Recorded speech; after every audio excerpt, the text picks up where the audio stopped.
Well, howdy there, Internet people. It's Bo again.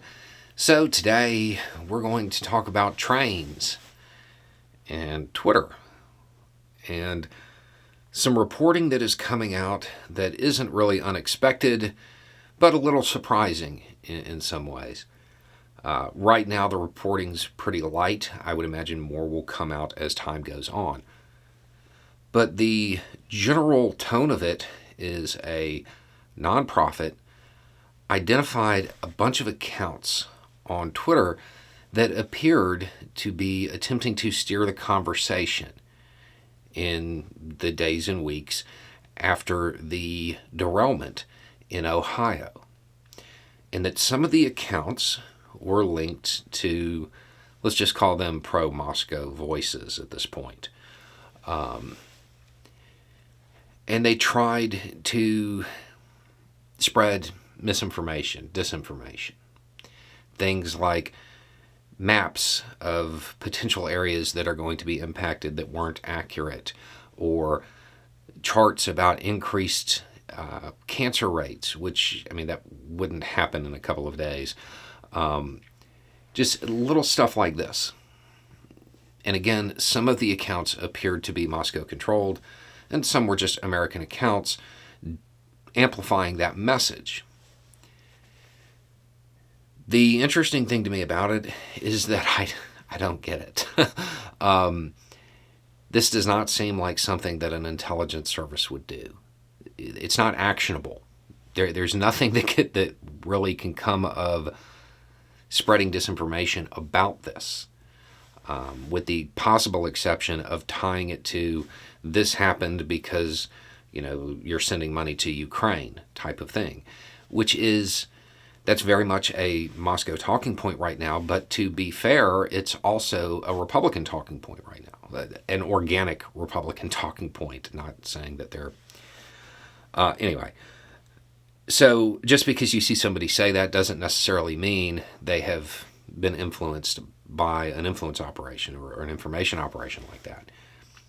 The other thing that I found interesting is that it seems, according to the reports, that some of these accounts were using Twitter's paid verification service and using the increased reach that is supposed to come along with that to try to steer the conversation. And this is the only part that makes sense to me. And to be clear, this is total speculation and not in any of the reporting. But if it turns out that it was an information operation, the goal was probably to test to see how effective it was. And they just picked a random event and tried to steer it and manipulate it and see what the results were using the new paid service. If it turns out that the paid service is going to be used as a microphone for foreign intelligence services to try to influence internal American politics, it might lead to congressional hearings, something along those lines. There will probably be government interference at that point. They will get involved, some kind of intervention.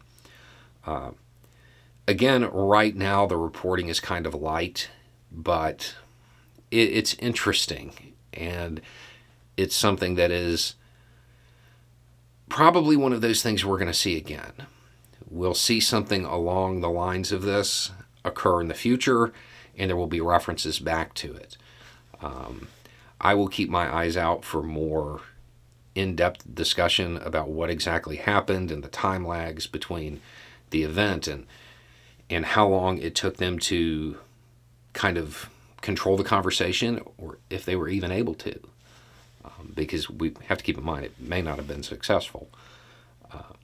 But it was just an interesting little tidbit I saw, and given the fact that we've talked about how some of this might happen, I, of course, found it very interesting.